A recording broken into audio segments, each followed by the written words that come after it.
Something massive is exploding across the internet right now. And it's not just another celebrity rumor that fades in a few hours. This time, it's different. Because what's being claimed involves names that don't usually sit in the same sentence. Joe Rogan, Cabot Phillips, and Turning Point USA, all suddenly pulled into a storm of allegations, leaked audio claims, and whispers of internal power struggles that people say were never meant to see daylight. And at the center of it all is Erika. For weeks, online speculation has been building in the background. Quiet at first, almost dismissible. But now, according to viral posts and circulating clips, that background noise is turning into something much louder. Something people are calling a behind-the-scenes battle for control inside Tapusa. Then comes the moment that set everything on fire. A supposed leaked segment, allegedly tied to Joe Rogan's extended conversations, starts making rounds online. And viewers claim it hints at internal pressure, strategic moves, and unexplained decisions involving leadership positioning inside the organization. But here's where things take a sharp turn. Cabot Phillips is suddenly being pulled into the conversation in a way nobody expected. Old clips, archived posts, timeline breakdowns, and resurfaced connections are now being re-examined frame by frame by online investigators who believe something was happening internally long before the public ever noticed. And the question spreading across social media is simple but explosive. Was there really a quiet power struggle happening inside Tapusa? With competing influences, private disagreements, and behind-the-scenes pressure shaping leadership decisions? Or is the internet once again connecting dots that were never meant to connect? Because according to the most viral theory right now, what people are seeing is not random at all.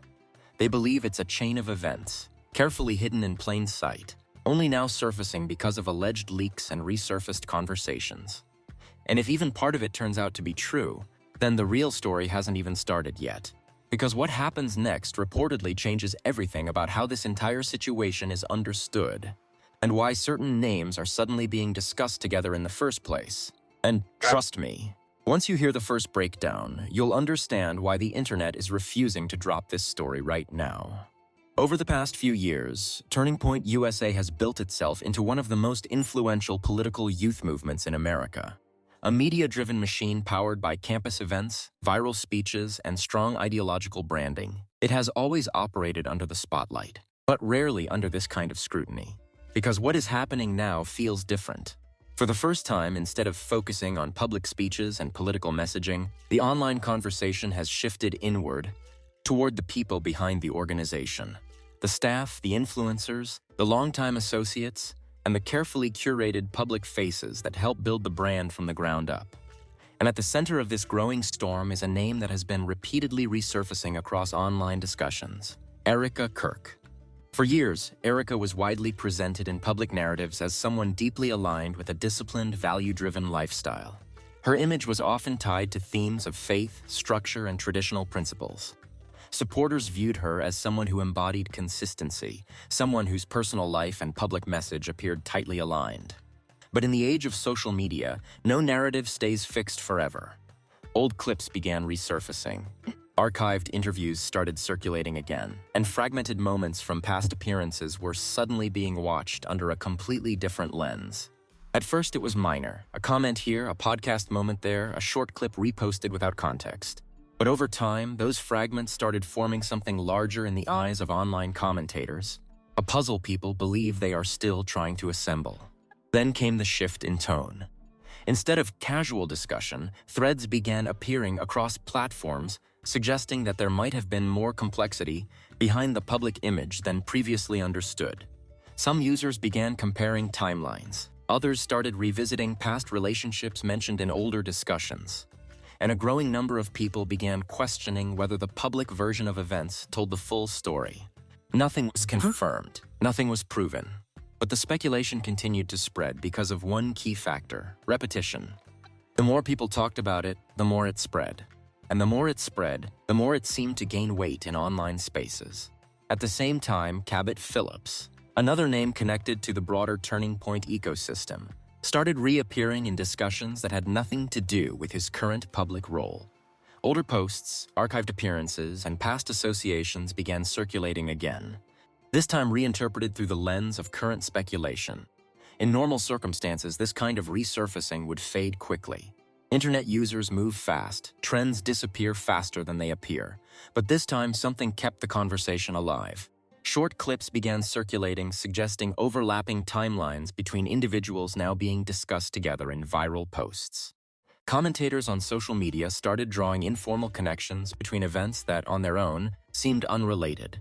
A photo here, a meeting there, an old interview resurfacing in a new context. And slowly, without any official confirmation of anything unusual, a narrative began forming in the background of the internet. That there may have been internal tension, shifting alliances, and behind-the-scenes disagreements within circles tied to Tapusa that the public never fully saw. As always, none of this was verified. None of it came with official documentation. It existed almost entirely in the realm of interpretation, where viewers connect fragments and build meaning out of incomplete information. But that is exactly how modern online controversies evolve. They rarely start with proof. They start with perception. And perception spreads faster than facts can catch up. What made this situation even more intense was the involvement of high-profile media voices discussing related themes in a broader sense. Podcasts, commentary, clips, and political analysis videos began indirectly touching on ideas of internal politics, loyalty shifts, and organizational trust. In that environment, even neutral statements can take on new meaning once they are clipped, reposted, and reframed. A single sentence taken out of context can become the foundation of an entirely new narrative. A single reaction clip can become evidence in the eyes of online investigators. And a single coincidence can become a pattern when enough people are looking for one. As the discussion intensified, the conversation began moving away from simple biography or past history and into something more speculative, questions about influence, decision-making, and internal dynamics inside powerful political networks. Again, nothing confirmed, nothing officially supported. But online, confirmation is not always required for momentum. Momentum comes from curiosity, and curiosity comes from uncertainty. The more unclear things become, the more people try to fill in the blanks themselves. That is what is happening here. Across platforms, users are now revisiting old content with new assumptions. Every archived interview becomes a potential clue. Every past association becomes a point of analysis. Every timeline discrepancy becomes a topic of debate. And once that cycle begins, it becomes self-sustaining. One post leads to another, one theory leads to a thread, one thread leads to a compilation video. And suddenly, an entire narrative ecosystem forms around speculation alone. At the same time, the mention of Joe Rogan in circulating discussions adds another layer of attention. Not because of verified involvement in anything specific, but because of his role as a major media platform where long-form conversations often intersect with controversial topics, political commentary, and high-profile interviews. In online spaces, the presence of a familiar media figure often acts as an amplifier. Even indirect mentions can cause a story to trend faster, simply because audiences associate that name with deeper discussions or insider commentary. So now, with multiple names being discussed in overlapping threads, the internet has entered a phase where speculation is no longer isolated. It is interconnected. And that is what makes this moment feel larger than typical online drama. It is not one claim, it is not one clip, it is not one person. It is a network of conversations happening simultaneously across platforms, all feeding into the same growing sense of uncertainty. And as always with situations like this, the biggest question is not what has been proven, but what people believe might be true. Because once belief spreads far enough, it starts to behave like fact in the public imagination. And right now, that belief is still expanding. Which is exactly why the next layer of this story is where things begin to take an even sharper turn. As the online conversation continued to build momentum, what started as scattered speculation began shifting into something far more structured in the eyes of internet commentators. At first, it looked like just another wave of political gossip, old clips resurfacing, past interviews being reinterpreted, and timelines being picked apart frame by frame. But very quickly, the tone of the discussion changed. Because users were no longer just sharing clips, they were connecting them. And once people start connecting unrelated fragments into a single narrative, the story stops being casual commentary and starts becoming a theory. The turning point came when multiple viral posts began circulating at the same time, each one claiming to reveal hidden context behind internal dynamics within political media circles associated with Tapusa. Nothing was officially confirmed, but that didn't stop the spread. In fact, the lack of confirmation only fueled it further. One of the most talked about claims online centered around the idea that internal disagreements within influential conservative media networks may have been building for years behind the scenes. Disagreements that were never publicly acknowledged but allegedly visible in subtle behavioral shifts, staffing changes, and content direction differences. Again, none of this was proven, but viewers began pointing to patterns they believed were too consistent to ignore. And that's when Cabot Phillips became a focal point of discussion. Old clips resurfaced showing him in earlier Tapusa-related appearances, speaking in a tone that viewers now claimed felt different compared to more recent content. Some users began comparing timelines of events, attempting to map out when certain public figures appeared together, when they stopped appearing together, and what changed in between. On their own, none of these observations meant anything concrete, but together, they created the illusion of structure, and structure is what turns speculation into narrative. At the same time, online commentators began discussing Joe Rogan in a completely different light, not as a direct participant in any confirmed events, but as a symbolic figure tied to long-form media discussions where controversial topics often surface and expand into broader debates. Some viral posts claimed that off-record conversations or extended commentary segments had fueled curiosity about internal political dynamics in general. Though no verified evidence of such content existed in the way it was being described online. Still, in the attention economy of the internet, perception often outweighs verification, and the perception was growing rapidly. Then came the moment that shifted everything into a higher gear. A series of posts began circulating, claiming that there had been internal pressure and behind-the-scenes disagreement within certain organizational structures tied to Tapusa's broader ecosystem regarding leadership, direction, and future positioning. The wording varied depending on who shared it. Some called it internal restructuring tension. Others called it power transition conflict. And others went further, framing it as a quiet struggle over influence. But what made it explode online wasn't the wording. It was the timing. Because these posts began circulating alongside renewed discussions about Erika, whose name had already been trending in unrelated threads due to resurfaced clips and old interviews being reanalyzed. And suddenly, in the chaotic world of social media, separate conversations began merging into one. People started asking questions like, Was there overlap between personal relationships and organizational influence? Were past associations being reinterpreted through current events? Were old connections being revisited under new assumptions? None of these questions had confirmed answers, but the questions themselves were enough to keep engagement skyrocketing. And that's when the first twist narrative began forming online. According to viral threads, not verified reports, but heavily circulated claims, there was allegedly a moment in time where internal disagreements inside the broader political media ecosystem became more noticeable to people within the circle. Some posts suggested that certain individuals began stepping back from direct involvement in specific projects. Others claimed there were shifts in communication patterns between key figures. And a few even suggested that these changes were visible in public appearances if you watched closely enough. Of course, none of this came with documentation. No official statements. No confirmed leaks, just interpretations of behavior. But the internet has a long history of turning interpretation into storyline. And once that happens, it becomes very difficult to reverse the momentum. As Cabot Phillips' name continued to circulate in these discussions, users began digging into archived content, searching for anything that could be interpreted as contextual evidence of shifting alliances or changing roles. Old interviews were slowed down, old photos were reanalyzed, old event lineups were compared across years, and slowly a narrative began to take shape, not because it was proven, but because it was being repeated.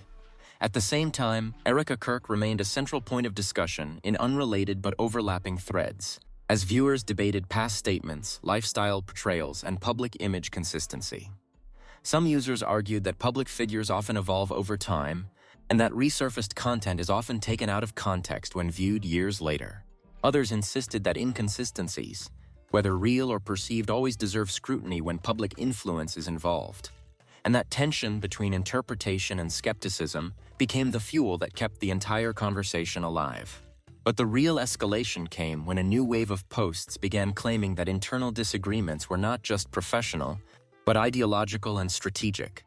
Some viral accounts suggested that there were differences in vision regarding direction, messaging, and long-term organizational priorities. Again, none of this was confirmed. But in the online environment, repetition creates familiarity, and familiarity creates belief. As more users engaged with the content, the theory evolved further. It was no longer just about individuals. It was about structure, about influence, about who shaped decisions behind the scenes. And once a narrative reaches that level of abstraction, it becomes almost impossible to disprove in the public imagination, because it no longer depends on facts alone, but on interpretation of patterns. Then came the first twist moment that spread across platforms. A compilation video began circulating that stitched together unrelated clips, old interviews, event footage, podcast moments, and social media posts, presenting them in a way that suggested a hidden continuity between them. On its own, each clip was harmless, but edited together, they appeared connected. And that's the power of narrative editing. It transforms coincidence into structure. It transforms timing into intent. It transforms history into theory. Within hours, comment sections exploded. Some viewers insisted it finally made sense. Others argued it was misleading and manipulative. But both reactions had the same effect. Engagement increased, and the story spread further. This is where the situation crossed a threshold. Because once people stop asking, "Is this true?" and start asking, "What if this is true?" the narrative becomes self-sustaining. And at that exact moment, the story entered its next phase. A phase where speculation no longer stays isolated, but begins to merge into a larger, more complicated web of interpretations that people believe they are slowly uncovering in real time. And just when it seemed like the conversation couldn't escalate further, a second wave of claims began forming online that would push the entire narrative into an even more intense direction. By the time the second wave of online discussion hit, the conversation had already moved far beyond casual commentary. What began as scattered curiosity had now transformed into a full-scale narrative ecosystem, where every clip, every old interview, every resurfaced post was being reinterpreted through the same lens. And that lens was becoming increasingly intense. Because now, people weren't just asking questions anymore. They were trying to build timelines.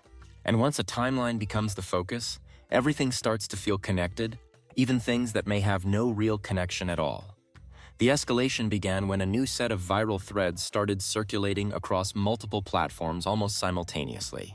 These posts didn't introduce brand new evidence. Instead, they reframed existing content, old clips, archived interviews, and public appearances, and presented them as missing pieces of a larger story people were already discussing. The tone of these posts was what made them spread so quickly. They didn't accuse directly. They implied, they suggested, they hinted. And that is often far more powerful than direct claims, because implication leaves room for imagination. At the center of this growing storm remained the same overlapping names already being discussed across the internet: Erika, Cabot Phillips, and broader references to Turning Point USA's media ecosystem.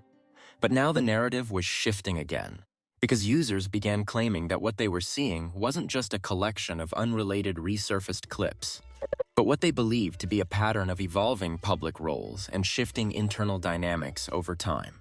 Some users pointed to changes in public appearances and speaking roles within political media circles. Others highlighted differences in tone and messaging across different time periods. And others focused entirely on relationships, friendships, and professional overlaps that spanned years. None of these interpretations were verified. But the internet doesn't always wait for verification. It waits for momentum. And momentum was building fast. Then came the moment that online communities began calling the shock pivot, a point where the discussion suddenly shifted from personal histories to organizational structure. Posts began circulating, suggesting that there were deeper internal disagreements about leadership direction and influence within the broader ecosystem surrounding Tapusa. Some accounts framed it as creative differences. Others described it as strategic divergence, and more extreme interpretations described it as internal power realignment. Again, none of this was confirmed. But what made it spread was not proof, it was timing, because these posts appeared while older clips of key figures were already being reanalyzed under a new light. And that overlap created the illusion of coordination.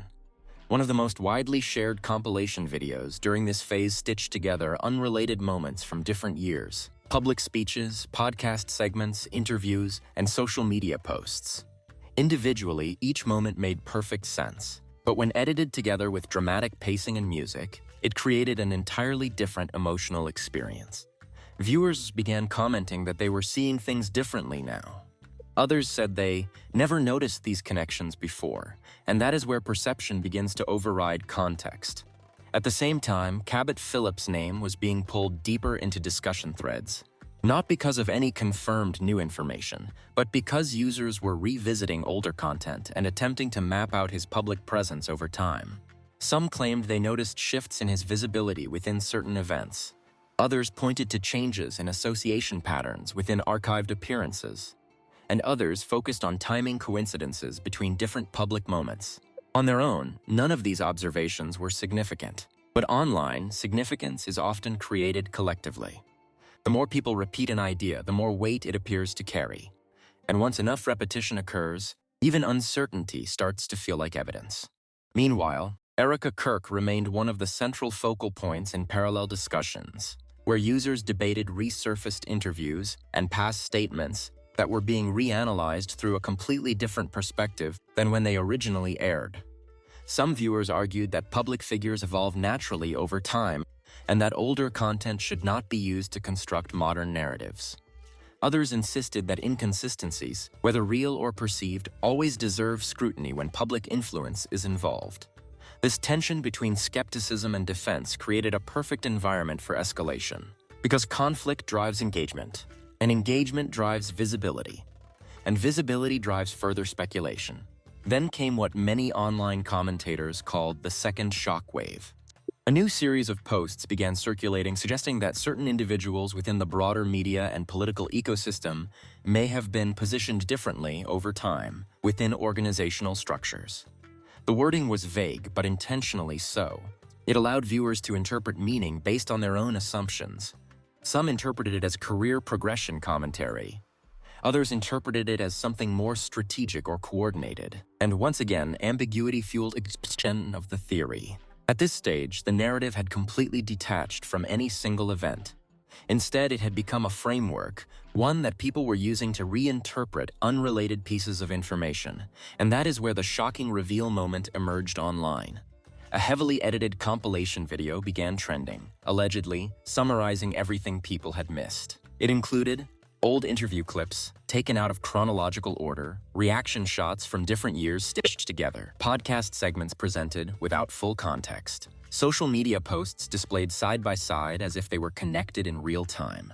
To many viewers, especially those encountering the topic for the first time, the video felt cohesive. It felt structured, it felt intentional. But what they were actually seeing was narrative editing, carefully arranged content designed to create emotional continuity where none objectively existed.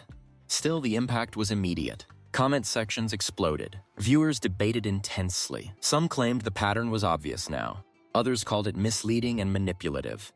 But both groups contributed to the same outcome. The story spread even further. At this point, the escalation had reached its peak phase.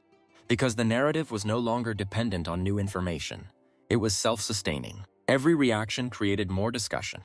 Every discussion created more clips. Every clip created more interpretation. And every interpretation created more uncertainty. And uncertainty is what keeps viral narratives alive longer than anything else. Within this environment, even neutral statements from unrelated media figures were pulled into the conversation and reinterpreted as indirect commentary, further blurring the line between observation and assumption. But despite all the speculation, one thing remained consistent. There was still no confirmed evidence supporting any of the major claims being circulated online. Only patterns people believed they were seeing. Only connections people believed they had discovered. Only narratives built from fragmented public information. And yet, for many viewers, that was enough to believe something larger was unfolding behind the scenes. Because once a story reaches this level of emotional engagement, it no longer depends on proof alone. It depends on belief. And belief, once formed collectively, is extremely difficult to reverse. And just as the conversation seemed to stabilize into endless debate, a new wave of claims began circulating.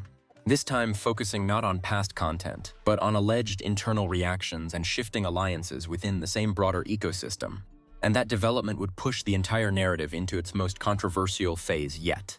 By the time the discussion reached its peak online, it was no longer confined to niche threads or isolated comment sections. It had spread across platforms, across audiences, across completely different communities that normally never overlap. And once that happens, a story stops being a rumor in progress. It becomes a public phenomenon. What made this phase different was not just the content being discussed, but the way people were reacting to it. Because now, the conversation had split into two very clear camps. One group believed that the resurfaced clips, old interviews, and circulating timelines were being heavily misinterpreted. They argued that public figures are constantly taken out of context, and that fragmented content on social media rarely reflects the full picture. But the other group saw something completely different. They believed they were witnessing patterns that had been overlooked for years, patterns they now felt were suddenly visible once all the content was placed side by side. And this divide created something powerful: conflict. And conflict is what fuels virality. On X, formerly Twitter, threads began going viral that broke down timeline interpretations of various public appearances and resurfaced interviews. These posts weren't claiming anything directly, but they were structured in a way that encouraged readers to connect the dots themselves. Under those threads, comment sections became battlegrounds. Some users wrote things like, "People are finally seeing it. It's all connected," while others pushed back strongly. This is literally just old clips being edited together with a narrative, and that tensions and repeated everywhere. On TikTok, short-form edits exploded. Creators began posting side-by-side comparisons of old interviews and recent discussions, often with dramatic music layered underneath. Some videos labeled themselves as analysis, while others leaned fully into speculation. The algorithm rewarded all of it. Because engagement doesn't distinguish between truth and theory, it only recognizes attention. Meanwhile, Reddit communities dedicated to political commentary and media analysis began hosting long-form breakdowns. Some users attempted detailed timeline reconstructions, while others debunked viral claims point by point. But even debunking posts contributed to visibility, because every response kept the topic alive. In YouTube comment sections, the reactions were even more polarized. Some viewers treated the situation like an unfolding investigation, posting long paragraphs about perceived inconsistencies, behavioral interpretations, and missing context. Others were frustrated, calling the entire narrative exaggerated, misleading, or built entirely on speculation. But both sides agreed on one thing: the story had reached a level of attention that was not normal for typical online discourse.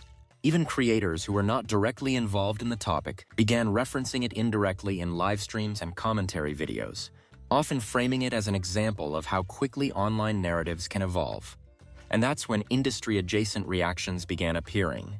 Media commentators started addressing the broader phenomenon, not the specific claims, but the way information spreads in the digital age. Some emphasized how easily fragmented clips can be misinterpreted when removed from context. Others highlighted how audiences increasingly build narratives through pattern recognition, even when no verified connection exists between the pieces. A few commentary voices warned about the dangers of algorithm-driven storytelling, where engagement determines visibility rather than accuracy. But by that point, the original discussion had already taken on a life of its own.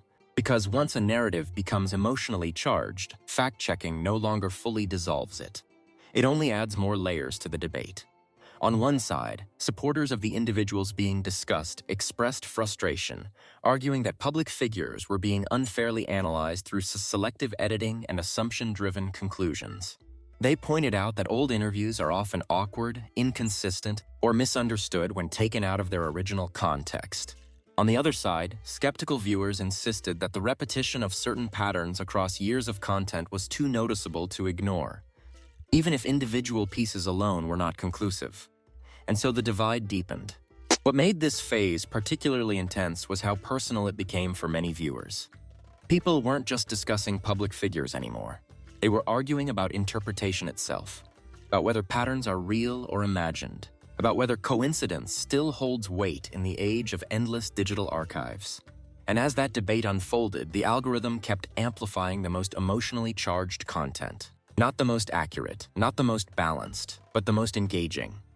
That's why reaction videos began flooding YouTube.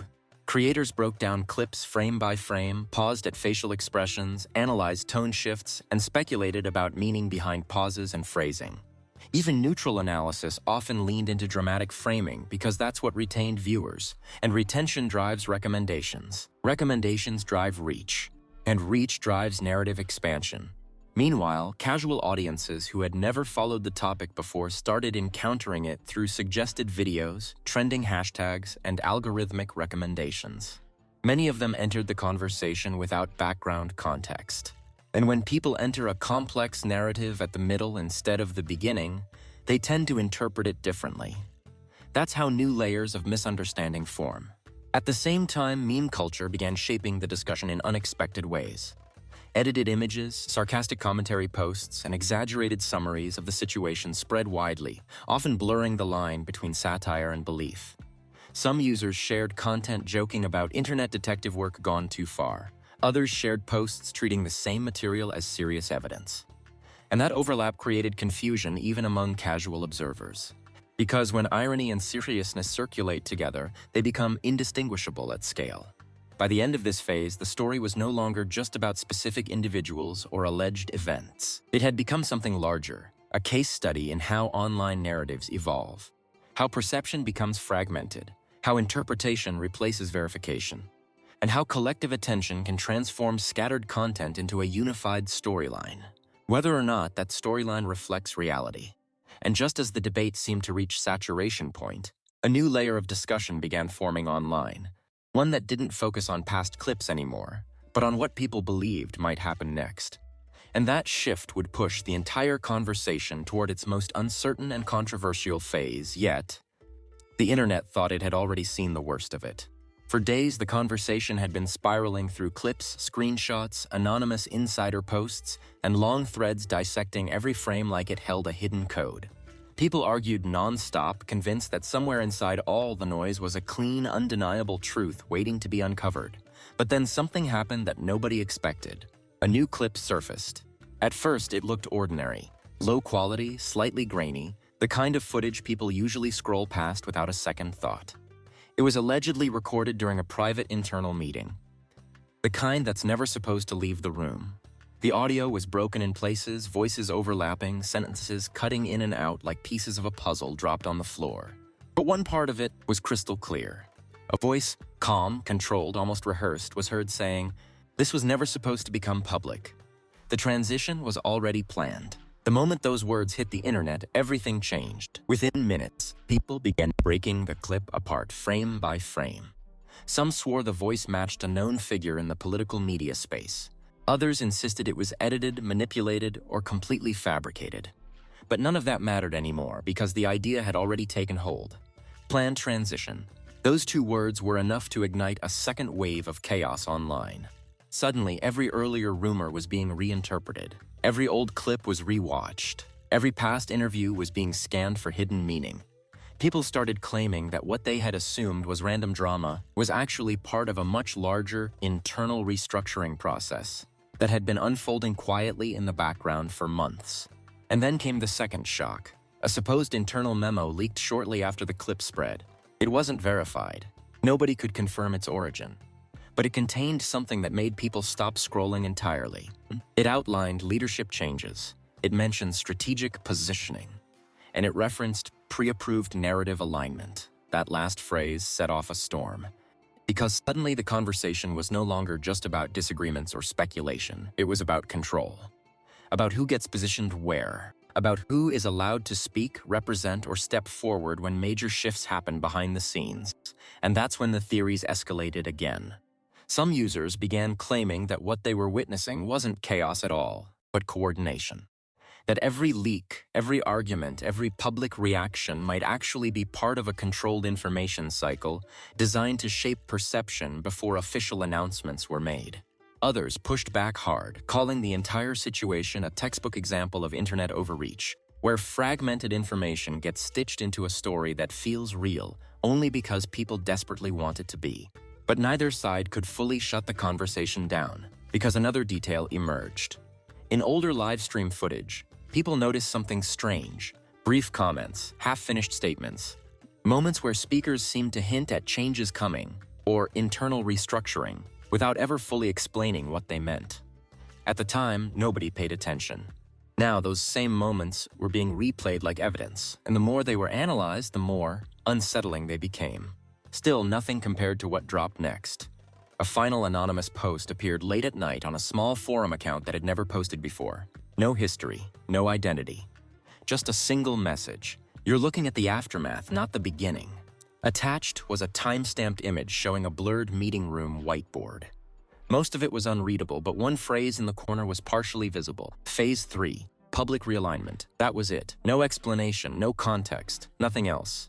The account vanished within minutes, and the internet exploded again. Because now the story had shifted entirely. It wasn't just about leaks anymore.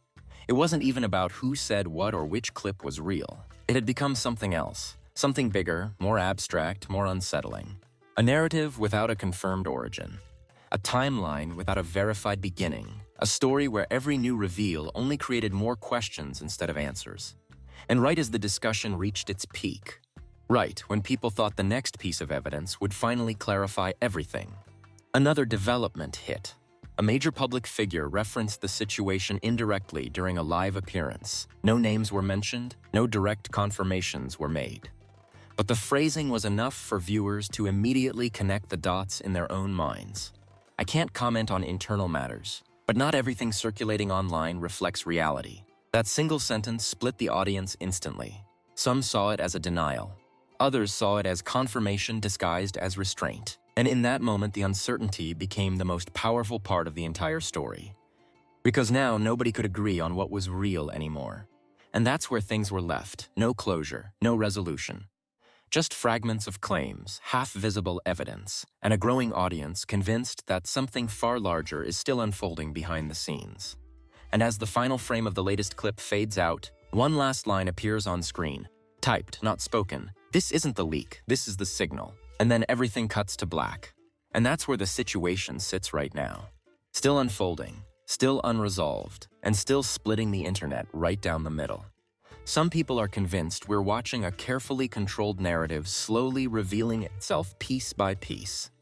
Others think it's all just fragments of unrelated conversations getting stitched together into something bigger than it actually is. But what nobody can deny is how fast this story has spread and how deeply it has pulled people in. Because the moment a situation starts getting analyzed frame by frame, line by line, and word by word, it stops being just content. It becomes a conversation the internet refuses to drop. And that's exactly what's happening here. Every new clip changes the direction. Every new post adds more confusion. And every new interpretation creates a completely different version of what people think is going on. But now the question shifts to you. When you look at everything that's been shared so far, do you think this is just internet noise that spiraled out of control? Or do you think there's something underneath all of it that people haven't fully understood yet? Because depending on who you ask, you'll get two completely opposite answers, and both sides are fully convinced they're right. That's what makes this situation so explosive. Not just the claims, but the uncertainty. The fact that nobody can point to one single, verified version of events and say, this is exactly what happened. So drop your thoughts in the comments. Do you think this is just a misunderstanding amplified by social media? Or do you believe there's a deeper internal conflict behind everything being discussed online? And more importantly, what details stood out to you the most from everything that's been circulating so far? Also, if you've noticed anything in older clips or past interviews that connects back to what people are now talking about, share it below, because the audience is now doing what mainstream coverage isn't. Building the timeline piece by piece in real time. If you want more breakdowns like this, where we go deep into the most talked about internet controversies, hidden details, and viral theories, make sure you hit the like button so this reaches more people who are following the same story. And don't forget to subscribe, because the next update is already being talked about online, and if it drops, you're going to want to see the breakdown immediately. Stay tuned.